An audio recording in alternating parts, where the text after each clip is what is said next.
कृष्ण बेदी जी 10 minute समय की सीमा है, क्योंकि अभी धन्यवाद। बिजनेस बचा हुआ है। धन्यवाद स्पीकर सर। आप ने मुझे हमारे माननीय राज्यपाल महोदय के अभिभाषण के अवसर पर बोलने का मौका दिया। मैं माननीय राज्यपाल महोदय जी का आभार प्रकट करता हूं। उन्होंने जो अपना अमूल्य समय इस सदन को दिया तथा हम सभी का मार्गदर्शन किया, उनके इस मार्गदर्शन से इस समस्त सदन को नई ऊर्जा मिली है। मैं आशा करता हूं उनसे मिले इस मार्गदर्शन के तहत हम सभी भारतीयों के हृदय सम्राट माननीय प्रधानमंत्री श्री नरेंद्र मोदी जी व हमारे सदैव प्रसन्नचित्त रहने वाले, अपनी मुस्कान से जन जन का हृदय जीतने वाले हमारे ओजस्वी कर्मशील मुख्यमंत्री श्री नायब सैनी जी के नेतृत्व में हरियाणा प्रदेश को नई ऊंचाइयों पर ले जाकर जाएंगे। मैं आप का आभार इसलिए प्रकट करना चाहता हूं कि आपने इस सदन के कीमती समय में से मुझे समय दिया और हमारी सरकार माननीय मुख्यमंत्री जी के नेतृत्व में सदैव अंत्योदय के सिद्धांत पर कार्य करती आई है, जिससे कि अंतिम पंक्ति में खड़े व्यक्ति तक सरकार की सभी योजनाओं का लाभ पहुंच सके। इसी सिद्धांत के अनुरूप हरियाणा सरकार द्वारा अनेक ऐसी योजनाएं जनहित में चलाई जा रही हैं, परंतु दुर्भाग्य है कि विपक्ष हरियाणा प्रदेश में केवल राजनीति करने के लिए उन जन कल्याणकारी योजनाओं के ऊपर सिर्फ गर्दा उठाने का काम करता है। झूठे आरोप और प्रत्यारोप लगाकर कभी वृद्धों को नाम पर राजनीति करते हैं, कभी किसान का नाम लेकर राजनीति करते हैं, कभी युवाओं के नाम पर राजनीति करते हैं। परंतु मैं कुछ विषय जो गवर्नर एड्रेस में आए हैं और विपक्ष लगातार उन विषयों को लेकर बेवजह आरोप लगा रहा है, मैं उन पर आपका सिलसिलेवार ध्यान दिलाना चाहता हूं। एक विषय पिछले लगभग 1-1.5 महीने से हरियाणा प्रदेश की राजनीति के अंदर विपक्ष ने एक योजनाबद्ध तरीके से चला रखा है कि वृद्धावस्था पेंशन काटने के लिए सरकार काम कर रही है। मैं थोड़ा विस्तार पूर्वक आपको बताना चाहता हूं। माननीय अध्यक्ष महोदय, यह सामाजिक सुरक्षा पेंशन सुविधा संयुक्त पंजाब के समय से चली आ रही है।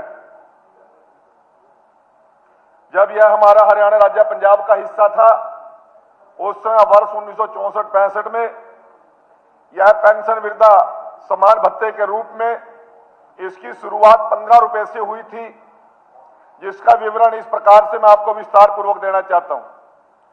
1969-70 में ये 25 रुपए हुई, 1970-78 में ये 50 रुपए हुई, 1980-81 में भी ये 50 रुपए तक चली और 1981-82 में भी ये 60 रुपए थी। परंतु 1987 में ताऊ देवीलाल जी ने इसको 100 रुपए करके वृद्धावस्था सम्मान भत्ते की बढ़ोतरी की थी। इससे पूर्व की जानकारी आज तो कोई भी देना नहीं चाहता, शुरुआत वहीं से करते हैं। मैं केवल ये बताने का मेरा मकसद ये था कि इस सदन को भी और हरियाणा प्रदेश की जनता को नहीं, हमारे पंजाब की जनता को भी ये बात का पता चल जाए। 1991-92 में तक भी ये 100 रुपए वृद्धावस्था पेंशन थी, परंतु 1991-92 के अंदर 13 अगस्त को कैबिनेट ने फैसला किया कि हम वृद्धावस्था सम्मान पेंशन उस परिवार के वृद्ध को देंगे जिस परिवार की वार्षिक आय 10,000 रुपए होगी। जिनकी वार्षिक आय 10,000 से ज्यादा होगी, उन वृद्धों को वृद्धावस्था पेंशन का लाभ नहीं देंगे। आज ये लोग हम पे आरोप लगाते हैं, परंतु ये शुरुआत तो 1991-92 से हुई थी और कांग्रेस की सरकार में हुई थी। 1999 2000 रुपए तक, 1999 से लेकर 2000 तक ये 200 रुपए 100 रुपए का इसमें इजाफा किया। ओम प्रकाश चौटाला जी की सरकार ने किया, परंतु जो आय लिमिट थी वो 10,000 ही रखी, उसको ऊपर नीचे नहीं किया। यदि चाहते तो उस आय लिमिट को बढ़ा सकते थे, परंतु जिन परिवारों की आमदन 10,000 रुपए से ज्यादा थी उन वृद्धों को इसका सम्मान कभी नहीं लेने का इन लोगों ने हक दिया। इसी प्रकार से मैं आपको बताना चाहता हूं, 2004-05 में भाई अशोक अरोड़ा जी भी मंत्री थे उस सरकार में, तब जाते जाते ओम प्रकाश चौटाला जी की सरकार ने इसको 100 रुपए बढ़ाकर 300 रुपए करने का काम किया। और मैं आपको आगे भी बताना चाहता हूं, 2005 के अंदर भूपेंद्र सिंह हुड्डा जी आ गए, उन्होंने भी 300 रुपए रखी, 2006-07 में भी 300 रही और 2007-08 में भी ये 300 रुपए ही रही। परंतु 2008 और 9 का जब चुनाव आया तब इसको 500 रुपए बढ़ाने का काम किया और 10 साल के अंदर 700 रुपए बढ़ाने का काम किया। और परंतु आय सीमा तो वहीं पर रखी, आय सीमा नहीं बढ़ाई। आय सीमा तो 2011-12 में 700 रुपए का जब लाभ दिया तब जाकर 50,000 से 2 लाख करने का काम भूपेंद्र सिंह हुड्डा जी ने किया था। परंतु क्या किया था कि पूरे परिवार की वार्षिक आय 2 लाख रुपए से ज्यादा होगी तो अब उन वृद्धों को सम्मान भत्ते का लाभ नहीं देंगे। मैं आपको बताना चाहता हूं, 1987 से भी यदि जोड़ ले तो 2013-14 तक 2 लाख रुपए की आय सीलिंग के साथ ये पेंशन 1,000 रुपए पहुंची थी। 87 से 2014 अक्टूबर तक की बात कर रहा हूं, क्योंकि 26 अक्टूबर 2014 को तो मनोहर लाल जी मुख्यमंत्री बन गए थे। बता रहा हूं, आप 3200 को तो हाईएस्ट नहीं मान रहे। ठीक है, ये भी तो कंट्री में हाईएस्ट है, इसको नहीं मान रहे हाईएस्ट को। मैं आपको बताना चाहता हूं, तब वो सीलिंग 2 लाख रुपए करके गए, 2 लाख रुपए करके गए। अब बाजोगे ना तुम, और क्या नहीं बाजोगे? बताने दो यार तुम। नहीं मंत्री जी, तुम सारे बोल लिए। मंत्री जी कोई नहीं बात। इतना गर्दा डार, आप बताओ, इतना गर्दा उठा रखा पेंशन के मुद्दे को लेकर, भाई इतना ना गर्दा ठार के पेंशन के मुद्दे को लेकर वो क्लियर करेंगे। कोई नहीं, आप मैं आपको बताना चाहता हूं माननीय अध्यक्ष जी, 2 लाख रुपए पेंशन वार्षिक आय परिवार को जिनको थी उनको पेंशन का लाभ मिलता था और 1,000 रुपए मिलता था। परंतु जब 2014 के अंदर हमारी सरकार बनी तब से लेकर आज तक वो 1,000 रुपए के 32 रुपए करने का काम किया तो बीजेपी की सरकार ने किया, मनोहर लाल जी की सरकार ने किया, नायब सिंह सैनी जी की सरकार ने किया। और साथ साथ हमने जो सीलिंग थी 2 लाख रुपए की उसको 3 लाख करने का काम किया। और 3 लाख भी सुनिए जरा, 3 लाख भी परिवार की नहीं की, हमने सिर्फ वृद्ध महिला और पुरुष जो स्पाउस की, मियां बीबी की सिर्फ आमदन, उसके बेटे की आमदन 1 करोड़ रुपए है, उसके पोते की आमदन अरबों में है, खरबों में हमारा कोई मामला नहीं है, केवल दोनों स्पाउस की 3 लाख रुपए आमदन है, उसको हम पेंशन का लाभ देंगे। मैं इसको विस्तार पूर्वक जाना चाहता हूं।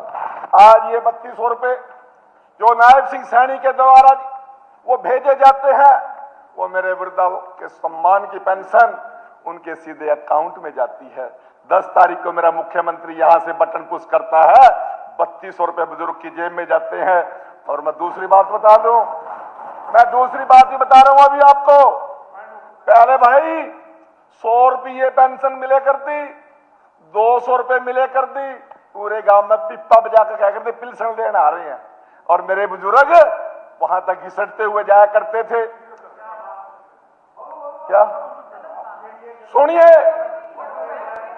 मैं आप अगली जब सुन लो ना, मैं आपको बताना चाहता हूं, सरपंचों की चौखट पर मेरे बुजुर्ग माता पिता, एमसी की चौखटों पर मेरे बुजुर्ग माता पिता 3-3 दिन लाइन में लगे रहते थे, तब जाके उनके हाथ में 100-200 रुपये सरकार दिया करती थी।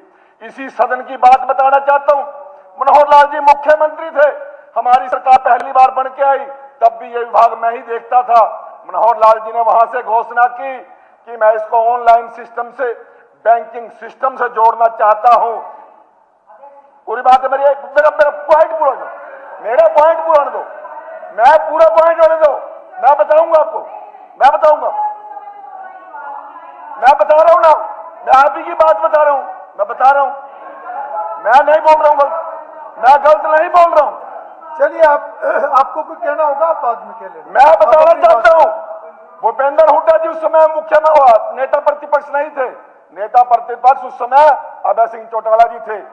तो मनोहर लाल जी ने जब कहा कि इसको मैं बैंकिंग सिस्टम से लेकर जाना चाहता हूं, हुड्डा जी का यहीं से बयान आया था, भाई जी इतनी बढ़िया जल्दी होती ना मनोहर लाल जी, मैं 2.5 साल जोर ला कर जाऊं था। और हमने 13 महीने के अंदर पूरे सिस्टम को ठीक किया, बुजुर्गों के खाते में डीबीटी के माध्यम से वो पैसा जाने लगा। आज स्थिति क्या है? पहले तो ढोल पीट के ये पेंशन देते थे, जिसको सम्मान पेंशन बोलते थे। सम्मान पेंशन तो आज है जब मेरे माता पिता बुजुर्गों की जेब में मोबाइल की घंटी बजती है ना, बुढ़िया घंटी की आवाज बंद कर लगती, पोते पता ना लग जाए, ये सम्मान पेंशन है। आपकी तरह बैंकों में धक्के खा के लाइन में लग के कभी सम्मान पेंशन नहीं मिलती थी। आज मोबाइल पर नायब सिंह सैडी बटन दबाते हैं तो पेंशन के घर तक पहुंचती है। मैं दूसरी बात बताना चाहता हूं, लंबे समय तक इन्होंने पेंशन सरपंचों के माध्यम से बांटी। सरपंच बैंक में पैसे लेके जाता था, 80,000 रुपए 90,000 रुपए अपने बुजुर्गों की, और रास्ते में साल के अंदर 10 सरपंचों का मर्डर केवल इसलिए हो जाता था कि वो पेंशन के पैसे लेके आने लग रहा। ये छुपी हुई बातें नहीं है, मैं आपके माध्यम से बताना चाहता हूं। श्रीमान जी बहुत ज्यादा बातें कर रहे हैं, दलितों का अपमान हो गया, ये हो गया। मैं आपको बताना चाहता हूं भाई नरेश सेलवाल जी, अब तो जितने मर्जी सफाई दे ले, जो तेरे मुंह से बात निकली थी वो यूं की यूं थी। बताऊंगा, बता दूंगा, अब बताऊंगा। मेरे से पहले ये लोग चुड़ के आते रहे, अब नाम लेऊंगा तो फिर बात बढ़ जाएगी। गीता बुक्कल जी 2005 में विधायक बन के आई, 10 में मंत्री थी, 10 साल सरकार में रहे, उसके बाद लगातार विपक्ष में भी आ रहे हैं। शकुंतला बहन जी भी आई, 2005 में नरेश सेलवाल जी भी आए थे। आज जो सदन के गेट पर डॉक्टर भीमराव अंबेडकर जी का इतना बड़ा स्टैच्यू लग रहा है, तब तो इनको अंबेडकर जी नजर नहीं आए। वो तो मनोहर लाल और कृष्ण बेदी जी को इस बात की आवश्यकता मंजूर थी कि यहां पर doctor B are Ambedkar ji का स्टैच्यू होना चाहिए, तब जाके